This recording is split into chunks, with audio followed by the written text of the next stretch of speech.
The next question we have is, many people wish they had gotten more from their fathers. Do you see more men in the future being able to reach their potential as parents? Oh, I love that one.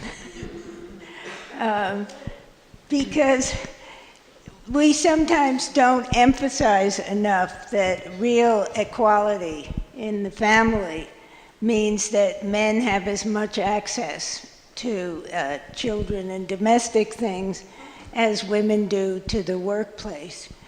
I wrote a book called Father Courage about men, and this was like 15 years ago, about men who were struggling to organize their lives so that they could be home.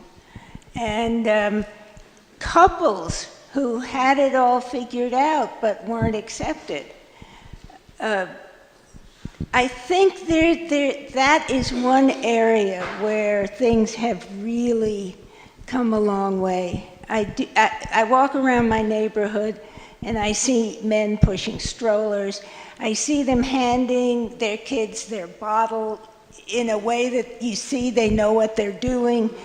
They're not. When I was writing my book, one man told me that when he went to the park with his daughter, all the women who were in the park would call the cops because they thought he was a predator. I don't think that happens anymore. And I think there are men, not only at home, but in the workplace, who are really committed to make things more fair. Well, I know from our paid leave work that in California was the first state to pass the paid leave law in the country. And yeah, you all can just move to California. And we have other problems like earthquakes. And really, I mean, what's frustrating about mentioning California is that really our rights should not depend on our zip code. And I find that really frustrating that, it all depends on where you live in this country. That's why all this federal reform is so important.